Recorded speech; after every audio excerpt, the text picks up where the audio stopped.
Para. Não role mais a tela. Você está prestes a desistir de algo que Deus ainda não terminou de construir.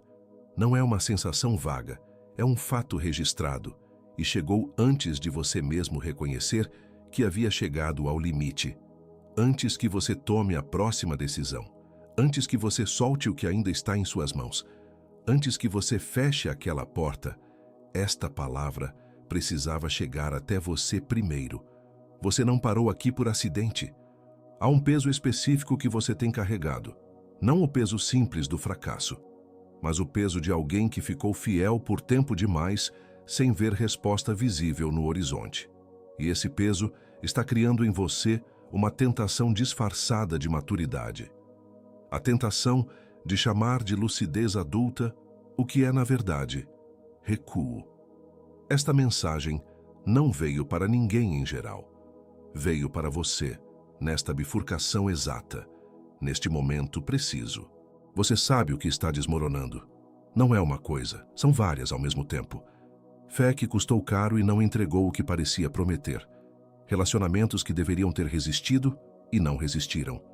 Um chamado que parecia nítido e agora parece distante como névoa.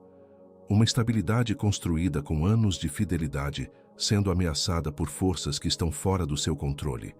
Tudo isso ao mesmo tempo. E o peso desta vez é diferente de qualquer peso anterior. No meio de tudo isso, há um silêncio que dói de um jeito específico. Não o silêncio de quem ainda está chegando. O silêncio de quem chegou, ficou, esperou, colheu pouco, esperou mais, e agora olha para o horizonte sem saber se ainda tem fôlego para mais uma rodada de esperança. Você já soube o que era confiar com facilidade. Isso ficou para trás. Agora confiar custa algo que você sente com precisão, mas ainda não consegue nomear. E há algo mais profundo que a exaustão. A sensação de que a lealdade não segurou o que deveria ter segurado. Você fez o que era certo fazer. Ficou quando era difícil ficar. Deu quando era difícil dar. Orou quando o silêncio era a única resposta que voltava. E ainda assim, o que estava em suas mãos parece estar escorregando pelos dedos. A pergunta que você não consegue parar de formular, mesmo sem dizê-la em voz alta, é para quê? Existe uma voz que está interpretando cada um desses sinais para você. Ela soa como adulto, soa como alguém que finalmente aprendeu com as decepções anteriores, que parou de ser ingênuo, que encarou a realidade com seriedade. Ela usa o seu próprio histórico como argumento, lembra cada espera que não terminou da forma que você esperava, e conclui com suavidade. Talvez seja a hora de soltar. Preciso que você entenda agora. Essa voz está mentindo, e é a maior mentira desta temporada específica da sua vida. Pensa na chuva que precede a colheita. Ninguém olhando para um campo encharcado no meio da tempestade interpreta a chuva como sinal de que a planta morreu. A chuva dobra os galhos, pesa sobre o solo, parece destruição, mas é exatamente o que a colheita precisava para completar o que amadurecia abaixo da superfície, invisível, silencioso, firme. O que está pesando sobre você agora não é sinal de fim. Ainda não te disse o que é. O que precisa pousar em você antes de qualquer outra coisa é isto. O céu não está em silêncio. Eu sei que parece que está. As evidências ao redor confirmam. Os números não fecham, as portas não abriram. As pessoas que deveriam ter ficado foram embora. Mas o que está acontecendo agora no espiritual não corresponde ao que seus olhos estão registrando no natural. Há algo em movimento que você ainda não tem vocabulário para ver, mas que esta palavra veio entregar. Se esta palavra já está pousando no seu espírito, se você reconhece com uma precisão que não é coincidência a dor que estou descrevendo, digita "Eu estou aqui" nos comentários. Não como interação, como declaração de que você apareceu para o que foi preparado especificamente para você hoje. Deus está chorando. E o que você vai descobrir agora vai mudar para sempre o que você entende sobre este momento, sobre esta pressão, sobre este silêncio, sobre esta sensação de que tudo está prestes a se perder ao mesmo tempo. Ainda não te disse a coisa mais importante. E é exatamente por isso que você precisa ficar. Antes de nomear o que estou prestes a revelar, preciso que você faça algo. Não continue tentando processar o que foi dito enquanto absorve o que está chegando. Há um espaço diferente que é necessário para receber o que vem a seguir. Não o espaço de quem analisa, mas o espaço de quem reconhece. Se precisar, feche os olhos por um segundo. Respire fundo. O que estou prestes a nomear não é teoria sobre espiritualidade. É o registro do que está acontecendo na sua vida agora. Você tem tentado interpretar os sinais ao redor, mas continua chegando às conclusões erradas, porque está usando a chave errada para lê-los. Os sinais de que Deus está presente não chegam como você esperava que chegassem. Chegam disfarçados de dor, de silêncio, de coisa que parece errada. A razão pela qual você não os reconheceu ainda é simples. Ninguém te ensinou a ler o alfabeto do vale. Estou prestes a te entregar essa chave. O primeiro sinal é que a dor que você está sentindo é específica demais para ser acidente. Dor genérica não tem esse peso. Dor genérica não acorda às 3 da manhã com um pensamento preciso sobre uma promessa específica. O que você está carregando tem nome, tem data, tem endereço, e essa especificidade não é coincidência. Quando Deus está no vale com alguém, a dor desse alguém adquire exatamente a mesma precisão da atenção divina que o acompanha. O segundo sinal é que você não conseguiu soltar completamente, mesmo quando quis. Houve momentos em que você decidiu que era o fim, que estava liberado, que podia deixar ir, e algo invisível te segurou a um fio. Você chamou isso de fraqueza ou teimosia, mas há uma diferença entre o que o desespero não consegue abandonar e o que a graça não permite que caia. O que permanece em suas mãos depois de tudo não está lá por acidente. O terceiro sinal são as interrupções de paz que chegaram sem avisar. No meio da maior turbulência desta temporada, houve momentos rápidos, inexplicáveis, em que o peso aliviou por alguns instantes sem razão visível. Você não conseguiu sustentá-los, mas os notou. Aqueles momentos não eram pausa acidental no desespero. Eram assinatura de copresença. Deus não concede essa paz para quem observa à distância. Ela só vem de quem está no mesmo vale. O quarto sinal é a sensação de que esta vez é diferente de todas as outras. Você já esperou antes, já foi decepcionado antes, mas há um peso desta temporada que não se compara às anteriores, não porque é pior, mas porque é final. Como uma porta que você sente que não se abrirá de novo desta forma. Essa sensação de finalidade não é sinal de encerramento, é sinal de limiar. Limiares têm peso que as travessias do meio jamais terão. O quinto sinal são as lágrimas que chegam sem contexto, no carro sozinho, na madrugada, sem motivo novo, em um momento que deveria ser neutro. Você chorou sem entender bem o porquê, sem conseguir apontar exatamente o que detonou. Esses choros não são apenas seus.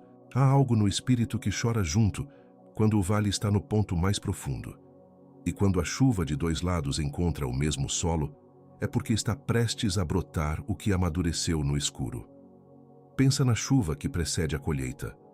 Você olhou para o campo encharcado e interpretou como destruição. Mas a chuva que dobra os galhos não mata a raiz. Alimenta o que está abaixo da visibilidade, no lugar onde o fruto já foi decidido antes de ser visto. Cada sinal que nomeei agora é uma dessas chuvas que você interpretou errado. E a combinação delas sobre o mesmo solo não é dilúvio. É preparação de colheita. Nenhum desses 5 sinais, isolado, seria suficiente para confirmar o que estou declarando. Mas você não está carregando um deles. Está carregando todos. E quando 5 marcadores específicos convergem sobre a mesma vida ao mesmo tempo, não estamos falando de coincidência. Estamos falando de padrão.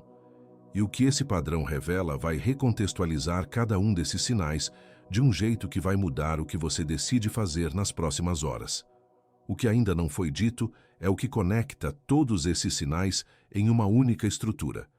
Há uma chave de leitura que transforma cada um desses 5 momentos em partes de um mapa que você não sabia que estava seguindo.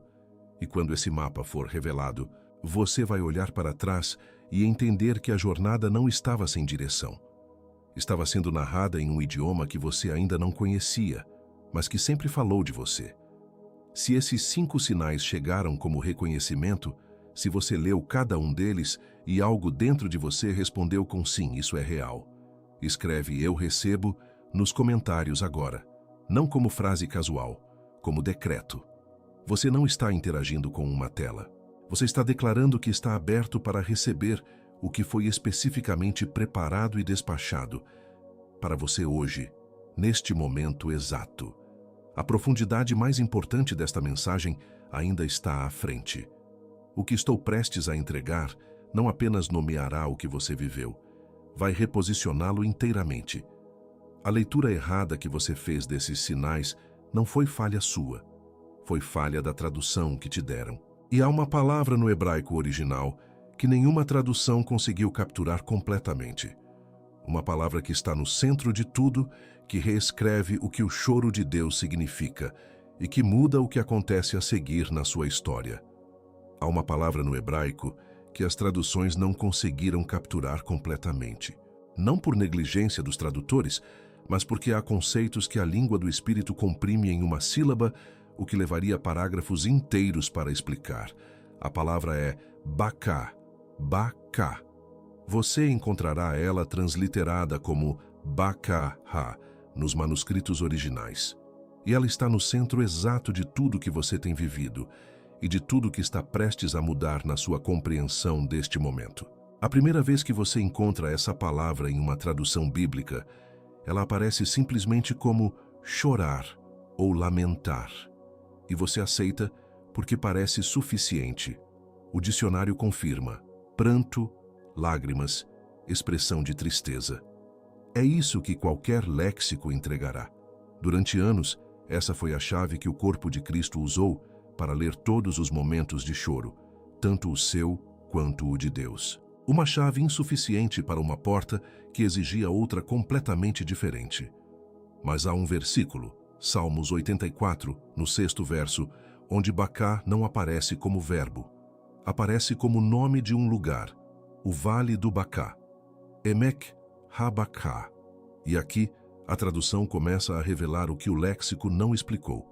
Este vale é o único território na Escritura inteira onde um lugar de choro é declarado simultaneamente um manancial ativo. Os peregrinos que passam por este vale o transformam em lugar de fontes. As lágrimas derramadas neste solo não se evaporam, elas brotam. Elas se tornam água que outros viajantes bebem no caminho. Isso muda tudo o que você entendeu sobre o choro que está acontecendo agora. Quando Deus chora, e Ele está chorando, não é o pranto de quem observa de longe sem poder agir.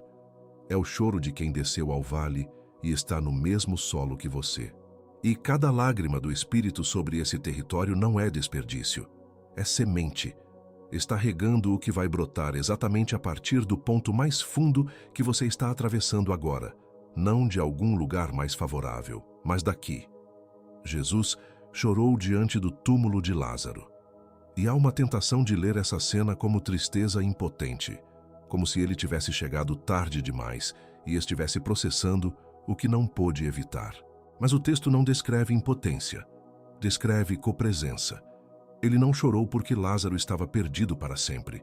Ele chorou porque sentiu com precisão absoluta o peso do que a morte faz. E ato contínuo, sem pausar no pranto, declarou em voz alta o que o espiritual já havia determinado. O choro divino não encerra a ação. Ele precede sempre uma ação maior. Lembra da chuva que mencionei antes? A chuva que precede a colheita. Há agora uma camada nova para essa imagem. No Vale do Baká, a chuva não vem apenas de cima, do céu que abre. Ela vem também de dentro, do choro que se acumula no solo. Quando as duas chuvas encontram o mesmo território ao mesmo tempo, o que brota não é resultado de esforço humano, é resultado de saturação dupla. Você está saturado de dor. O que ainda não viu é que o choro divino já saturou o mesmo solo pelo outro lado, simultaneamente, sem que você percebesse. Jeremias conheceu o Vale do Baká não como metáfora, como endereço literal. Seu próprio povo, os sacerdotes, os príncipes, aqueles que deveriam ter reconhecido a palavra que ele carregava, o jogaram em uma cisterna, sem água, apenas com lama no fundo. O homem que carregava a palavra de Deus para uma nação inteira estava preso em um buraco feito por mãos que deveriam tê-lo protegido. E do fundo dessa cisterna, sem luz visível, sem confirmação externa, sem nenhuma evidência de que o chamado ainda estava de pé, ele não parou de escrever. Esse é o paralelo que precisa pousar em você agora. Jeremias não estava no poço porque falhou, estava porque foi fiel. O chamado que ele carregava era real, era confirmado, era do Espírito, e exatamente por isso foi o alvo da resistência mais intensa que qualquer profeta de sua geração enfrentou. Enquanto ele estava no fundo da cisterna, o cenário ao redor ruía. A cidade desmoronou, o templo foi ao chão, a nação foi ao exílio. Tudo que parecia ser o contexto necessário para o cumprimento do chamado, destruído. O chamado, intacto, preservado, mais vivo do que tudo que caiu. O que sobreviveu ao colapso de Judá não foi a instituição, não foi o templo, não foi a monarquia, não foi nenhuma das estruturas que pareciam indispensáveis. Foi a voz de Jeremias, preservada, transcrita, canonizada. As palavras que ele escreveu do fundo do poço, no momento em que nada ao redor confirmava que Deus ainda estava operando, tornaram-se alimento espiritual para gerações que ele nunca veria. O poço não silenciou o chamado.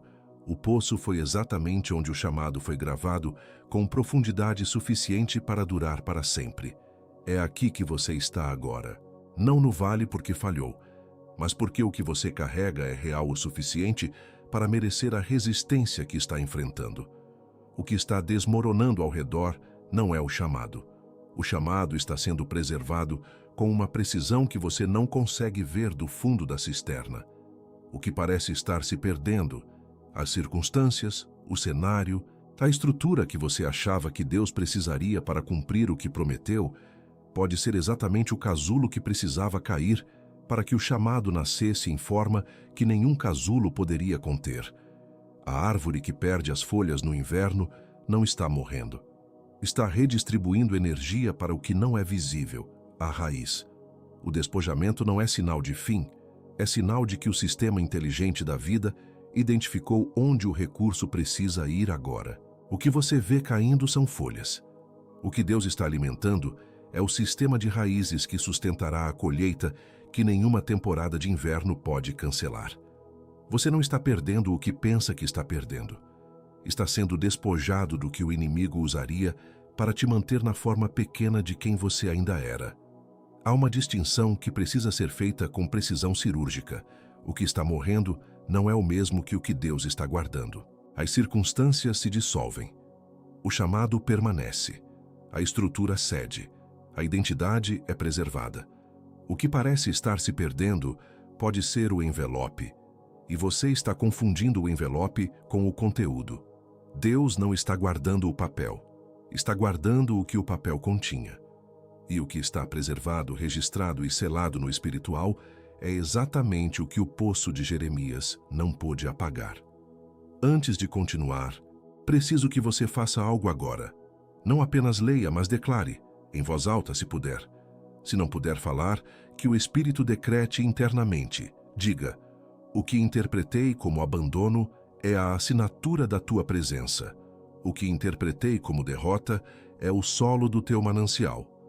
Estou no Vale do Baca, e ele já foi declarado lugar de fontes. Isso não é afirmação positiva, é orientação espiritual. Você está reposicionando a leitura da realidade para corresponder ao que o Espírito já registrou sobre você. Há uma segunda palavra que conecta o que foi revelado. Carab. Carab. A mesma palavra que o hebraico usa para o sacerdote que se aproxima do Santo dos Santos e para Deus avançando sobre o território onde vai intervir. Carab não descreve presença distante.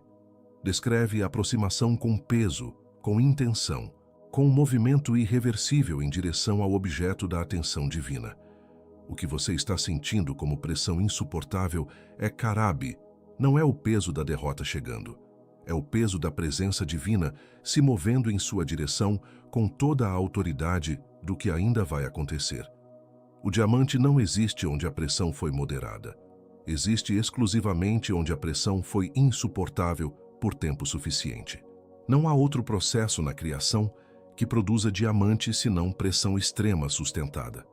Quando você identifica a área da sua vida onde a pressão está no nível mais alto, onde o peso parece mais insuportável, você está identificando exatamente o território onde Karab está operando agora. O maior ponto de pressão é o maior ponto de aproximação divina. Não recue exatamente de onde a presença está chegando. O que vai acontecer no Vale do Baca não depende da sua capacidade de aguentar mais. Depende de algo diferente, e é aqui que uma terceira palavra entra. Cara-a. Chamar, proclamar, trazer à existência no natural o que já existe no espiritual. O arauto do rei não cria a lei. Ele a declara para que entre em vigor no território. Você não foi convocado para criar a promessa. Foi convocado para proclamá-la sobre o solo exato onde está agora. Neste vale, nesta cisterna, nesta temporada. Este é o momento onde o nome precisa ser declarado. Não como título honorífico, como identidade funcional. Você é o guardião do vale. Não o sobrevivente das circunstâncias, mas o guardião do espaço onde o choro de Deus virou manancial. Você é o portador do decreto selado.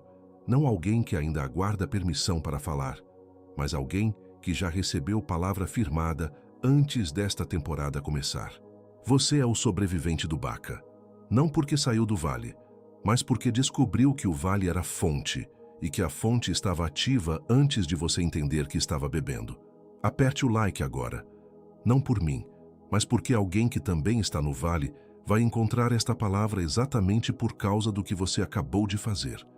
A verdade mais profunda desta mensagem ainda está à sua frente, e ela tem o seu nome escrito. O que foi revelado até aqui recontextualiza o passado e ressignifica o presente. O que ainda está por vir vai equipar o que está imediatamente diante de você, porque o inimigo já sabe que esta revelação pousou, e ele vai agir. As 3 táticas que ele vai usar a partir deste momento, nesta temporada específica, ainda não foram nomeadas, e você precisa conhecê-las antes de tomar qualquer decisão nas próximas horas. Esses 3 nomes não foram cunhados nesta mensagem. Foram registrados antes desta temporada começar, no arquivo do céu que documenta não quem você foi capaz de ser, mas quem você sempre foi quando despojado de tudo que não era essencial. O que está acontecendo agora é que o céu está fazendo coincidir o momento de revelação com o momento de maior necessidade. Você não está recebendo uma identidade nova. Está sendo apresentado a identidade que antecede qualquer coisa que você já viveu. O primeiro nome é Guardião do Vale. Não o sobrevivente que saiu do vale e conta a história de longe, mas o guardião que permaneceu dentro dele e descobriu que o vale era território sagrado, o único lugar na Escritura onde o choro vira manancial. Guardiões de vale não são escolhidos porque são os mais fortes. São escolhidos porque sua permanência no território é o que transforma o solo. O choro que você não conseguiu conter não foi fraqueza, foi o exercício involuntário da função que o céu já havia designado antes de você entender o nome dela. Este nome autoriza algo específico. Você pode falar com autoridade sobre o que o vale produz, porque você é testemunha ocular, não teórica. Quando alguém ao seu redor chegar ao fundo e virá, você não vai oferecer consolo genérico, palavras de encorajamento compradas nas prateleiras da religiosidade decorativa. Você vai oferecer água real, porque bebeu do manancial que o choro divino criou no mesmo solo onde você estava. Guardiões do vale não pedem para sair do vale. Eles entendem que vale é vocação. O segundo nome é portador do decreto selado. Este nome carrega um peso jurídico que precisa ser entendido no espiritual antes de ser declarado no natural. Um portador de decreto não cria a lei, mas sua declaração é o mecanismo pelo qual a lei entra em vigor no território. Sem o arauto, o decreto do rei permanece no espiritual como palavra não manifestada. Você não está aguardando permissão para falar. A permissão já foi outorgada.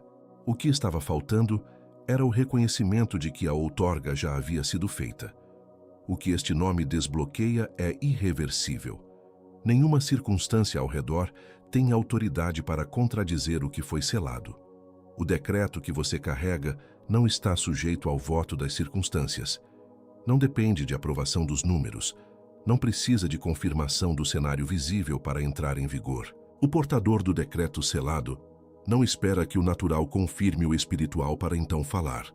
Ele fala no descompasso e a fala é o que convoca o natural a se alinhar. A sua voz, declarando o que foi registrado no céu, tem mais autoridade neste território do que qualquer evidência contrária que os seus olhos estão processando agora. O terceiro nome é Sobrevivente do Baka, e este é o mais pessoal dos três, porque carrega a marca do que custou.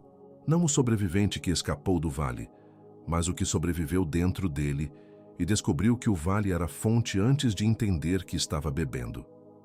Há uma distinção que precisa pousar.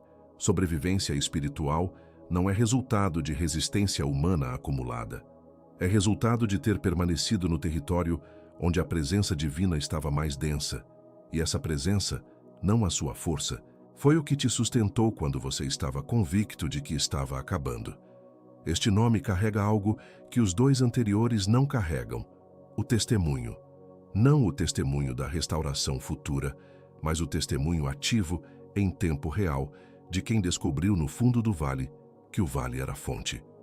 O sobrevivente do Baka não precisa esperar o fim desta temporada para ter o que declarar. O que você viveu aqui, a dor específica, o choro de madrugada, a permanência sem confirmação visível, já é o testemunho. Já é a água que outros viajantes vão beber. Já está sendo anotado como registro do que Deus faz nos lugares onde a linguagem humana falha e só o Espírito sabe o que gemer. Pensa na chuva que mencionei no início. A chuva que precede a colheita, que dobra os galhos e encharca o solo e parece destruição. Os três nomes são o fruto que amadureceu sob essa chuva. Não estão prontos a partir de hoje. Estavam prontos antes do vale começar. A temporada toda foi o processo de revelação, não de criação. O que você está recebendo agora não foi fabricado pela dor. Foi descoberto dentro dela. E essa distinção muda tudo. Você não é quem a crise fez de você. Você é quem a crise revelou que você sempre foi. Se você ainda está aqui, e você está, e isso não é coincidência, aperte o like agora, não por mim, mas porque alguém que também está no Vale do Baka vai encontrar esta palavra exatamente por causa do gesto que você acabou de fazer. Você não está interagindo com um algoritmo. Você está sendo o arauto de outra pessoa que ainda não recebeu os nomes que você acabou de receber. Prometei voltar a algo, e o momento é agora. Mas antes, há algo crítico que você precisa entender sobre o que acontece imediatamente após uma identidade ser nomeada, porque o inimigo também ouviu. Ele sabe quem você é agora, e as três táticas que ele vai usar nesta temporada específica, a partir deste momento, ainda não foram reveladas. Você precisa conhecê-las antes de tomar qualquer decisão nas próximas horas. O inimigo ouviu tudo. Cada nome que foi declarado sobre você, cada sinal que foi ressignificado, cada palavra hebraica que pousou no espírito, ele tem um registro completo. E o que ele fará agora não é ataque de surpresa, porque ele não é criativo.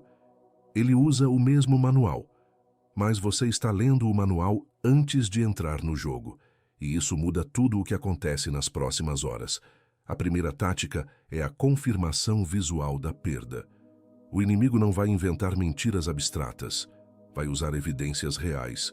Os números que não fecham existem de fato. A porta que não abriu existiu de fato. A pessoa que foi embora foi de fato. Ele vai reunir cada prova visível, colocá-la diante dos seus olhos em sequência, e vai concluir com a voz mais razoável que você já ouviu. Está visto. A perda é fato consumado.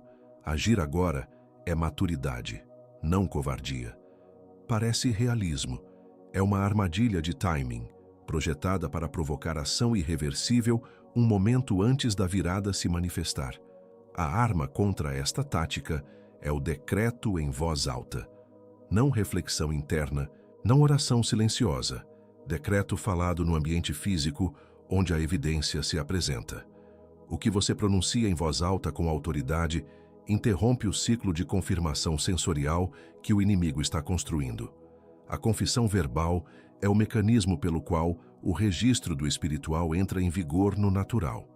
Diga agora em voz alta: o que meus olhos registram não tem autoridade para cancelar o que foi selado antes desta temporada começar.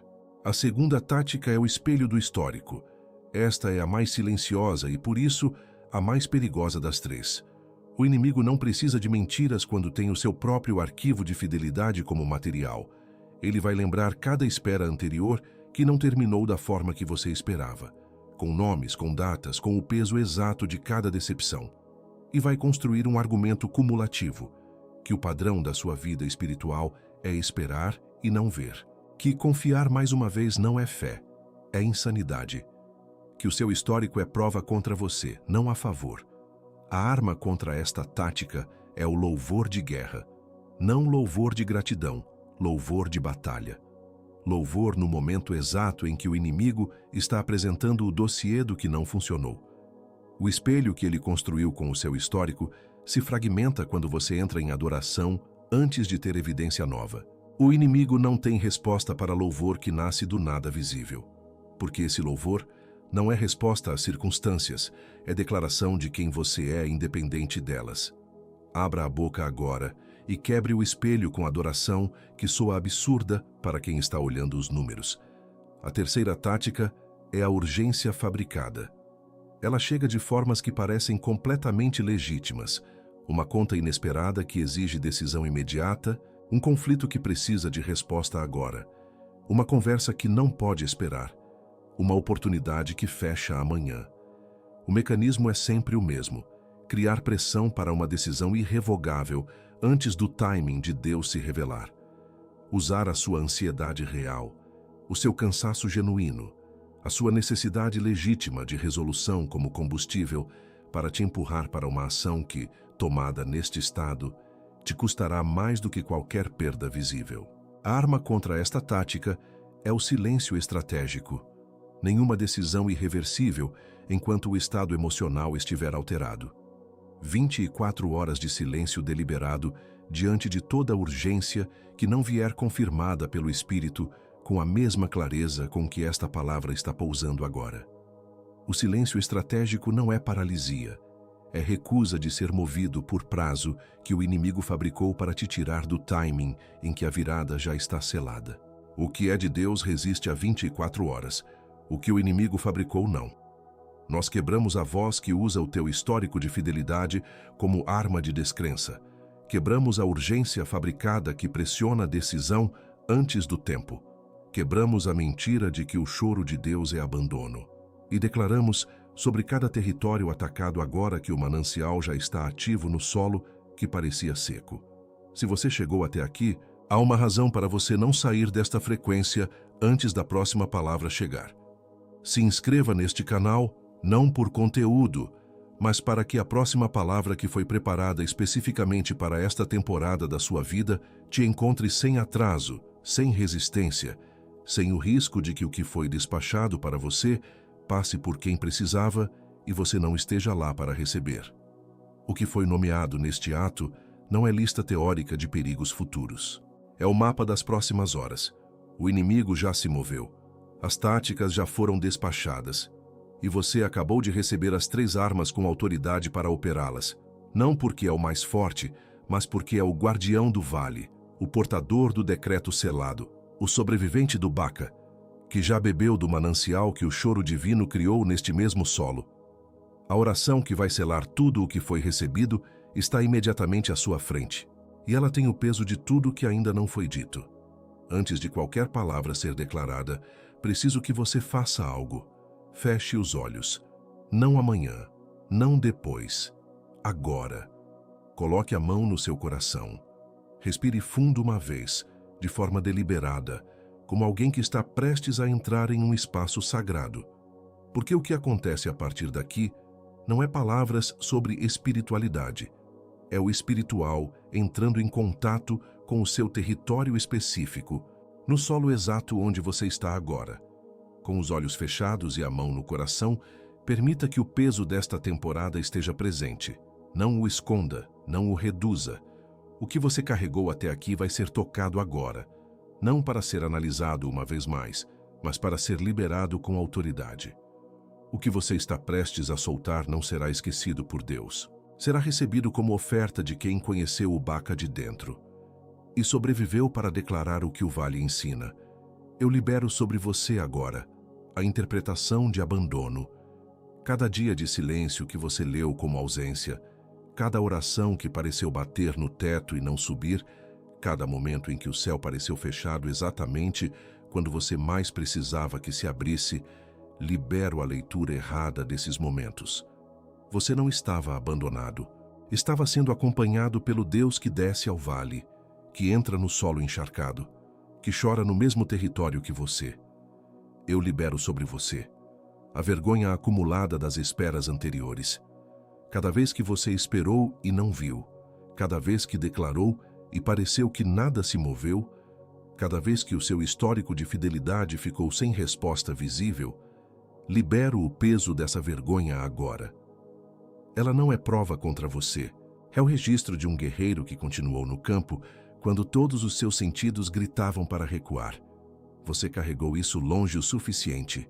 Pode soltar. Eu libero sobre você a urgência fabricada, toda a pressão que chegou com prazo que não existia no espiritual, toda decisão apressada pelo pânico e não pelo espírito, todo momento em que o desespero se disfarçou de clareza, libero o peso de ter cedido e o medo de ceder novamente. O que foi tomado por pressão fabricada não define o próximo capítulo. O timing de Deus não foi comprometido pela sua exaustão. Ainda está intacto. Eu libero sobre você a versão de você mesmo que tentou segurar o que precisava ser solto. O casulo que você defendeu com toda a sua força enquanto o chamado dentro dele sufocava. A estrutura que você preservou enquanto o que deveria nascer não conseguia espaço para emergir. Libero agora. Você não perdeu ao soltar. Você está sendo despojado da forma que o chamado havia superado. O que vai emergir não cabe no que estava sendo defendido. Digita nos comentários agora: eu solto, não como comentário, como decreto. Você está declarando perante o céu e a terra que o que foi liberado não volta. 3 palavras, 2 segundos. Um ato de aliança que registra no espiritual o que esta oração acabou de fazer e que sela o que foi solto para que não possa ser recolocado sobre você.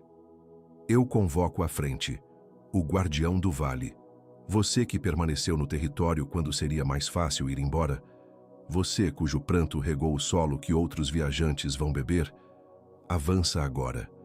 O choro que você não conseguiu conter não foi fraqueza exposta. Foi o exercício da sua função antes de você conhecer o nome dela. Guardião do vale, você está autorizado a falar com autoridade do que o vale produz, porque você é testemunha ocular, não teórica. Eu convoco à frente o portador do decreto selado. Você que carrega a palavra firmada antes desta temporada começar, você cuja voz é o mecanismo pelo qual o que está no espiritual entra em vigor no natural, avança agora. A permissão para declarar não está sendo concedida hoje. Estava concedida antes do vale começar. O que foi outorgado no céu não pode ser revogado pelo que os olhos registram no natural. Portador do decreto selado, abra a boca. O decreto já existe e precisa de você para entrar em vigor no território. Eu convoco à frente o sobrevivente do Baca. Você que descobriu no fundo do vale que o vale era a fonte. Você que bebeu do manancial que o choro divino criou no mesmo solo onde você estava. Avança agora com o testemunho que não precisa esperar o fim desta temporada para existir. O que você viveu aqui já é a água. Sobrevivente do Baca, você não sai do vale com as mãos vazias. Você sai com o que nenhuma temporada de abundância jamais poderia ter te dado. Lembra da chuva que mencionei antes. A chuva que precede a colheita, que dobra os galhos, que encharca o solo e parece destruição? Aqui está o círculo fechado. Você é o campo. O choro de Deus foi a chuva. E os 3 nomes que acabaram de ser convocados são o fruto que estava amadurecendo sob essa chuva o tempo inteiro. Invisível, silencioso, firme. A colheita não estava cancelada. Estava sendo preparada pelo único processo que a produz. Se isso está pousando no seu espírito agora, digita "Eu sou o campo" nos comentários. Não diga amém ainda. Nós não terminamos. O que foi liberado precisa ser coberto. O que foi convocado precisa ser selado. E a voz do Pai ainda tem palavras específicas para você. Palavras que respondem às dores exatas que você trouxe para este momento. Que ressignificam cada sinal que você leu errado. Que declaram o que Ele está fazendo agora neste vale. Fique comigo. Eu coloco cobertura sobre a sua mente agora, contra toda a confirmação visual que o inimigo usará para induzir ação prematura antes do timing de Deus. O que seus olhos registrarem nas próximas horas não tem autoridade para sobrepor o que foi selado aqui. A mente que recebeu esta palavra está coberta. Nenhuma evidência que chegue antes do tempo de Deus tem poder de provocar decisão irreversível sobre o território que Ele mesmo ainda está construindo. O ciclo de confirmação sensorial está interrompido. Eu coloco cobertura sobre o território específico que está sob ataque, as finanças que não fecharam, o chamado que parece distante, os relacionamentos que estão sendo pressionados além do que deveriam aguentar. Nenhuma arma formada contra o que Deus designou para você prosperará nesta temporada. Não porque o ataque não seja real, mas porque o decreto declarado aqui foi registrado como barreira ativa sobre cada área que o inimigo visou. O que foi selado no espiritual não pode ser desfeito por nenhuma pressão no natural. Eu coloco cobertura sobre o que você ainda não verbalizou, os sonhos que ficaram pequenos demais para confessar, as conexões que estão sendo preparadas e ainda não chegaram, as pessoas ao seu redor que dependem do que vai brotar deste vale. Uma sebe viva se fecha agora sobre tudo que o inimigo ainda não tem nome para atacar. O que foi guardado no espiritual permanece guardado até o tempo da manifestação. E esse tempo está mais próximo do que qualquer evidência ao redor revela. Quebramos a voz que usa o teu histórico de fidelidade como arma de descrença. Ela perde acesso à tua mente a partir deste momento. Quebramos a urgência fabricada que pressiona a decisão irreversível antes do timing de Deus. Nenhum prazo que não veio do Espírito tem autoridade sobre o que foi selado aqui. Quebramos a mentira de que o choro de Deus é abandono e declaramos sobre este vale que o manancial já está ativo no solo que parecia seco. Eu te vi. Eu sempre te vi. Cada noite que você ficou acordado carregando o peso do silêncio que interpretou como minha ausência, eu estava ali, no mesmo solo, no mesmo vale, sem anúncio e sem explicação que seus sentidos pudessem capturar. O silêncio que doeu não foi o som da distância. Foi o som da minha presença descendo para onde você estava, porque o pai que chora pelo filho não observa de fora. Ele entra. A pergunta que você formulou em silêncio nas madrugadas, para quê? Não foi fraqueza de fé. Foi a oração mais honesta que você já trouxe para mim. A minha resposta não cabia em palavras de uma única noite. Cabia em cada fio invisível que te impediu de soltar quando você decidiu que era hora de largar. Porque eu estava segurando o que você não sabia que ainda precisava guardar. Você não ficou porque era forte, ficou porque eu não te deixei cair.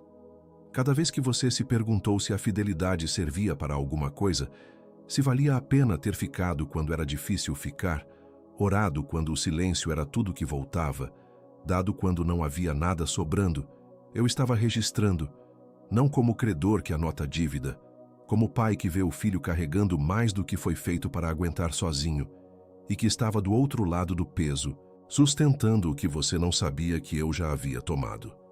O que parece estar se perdendo agora não é o que você pensa que é. Eu não estou preservando a estrutura, estou preservando o chamado. A forma que envolvia o chamado chegou ao limite do que podia conter. O que vai emergir do despojamento não cabe no que estava sendo defendido. Eu não estava punindo a tua fidelidade ao deixar o casulo se dissolver. Estava fazendo espaço para o que nasceu dentro dele e que a forma antiga não poderia mais conter. Os choros de madrugada que chegaram sem contexto, as lágrimas que você não soube explicar. Esses eram meus também. Cada vez que o Espírito gemia junto com você sem palavras, eu estava no mesmo solo, regando o que você não via crescer. O Vale do Baca não é o lugar onde te observo de longe com tristeza. É o lugar onde desço e choro junto. E cada lágrima sobre esse solo vira manancial para quem ainda vem atrás de você. Você está comprometido, você está comissionado, você está enviado. O nome que o céu registra sobre você não foi apagado pelo vale, foi gravado mais fundo nele. O guardião que permaneceu no território quando seria mais fácil ir embora, o portador que não soltou o decreto quando as evidências contrariavam, o sobrevivente que descobriu o manancial de dentro antes de entender que estava bebendo. Você, dito com autoridade total, sem hesitação, sem retorno, você está comprometido, você está comissionado, você está enviado. Não como quem ainda está chegando, como quem já foi despachado, já cruzou o limiar, já recebeu o que foi preparado especificamente para esta temporada. O que foi liberado não volta. O que foi convocado não pode ser revertido. O que foi coberto não pode ser penetrado. Você não sai deste momento do mesmo jeito que entrou. Comprometido, comissionado, enviado.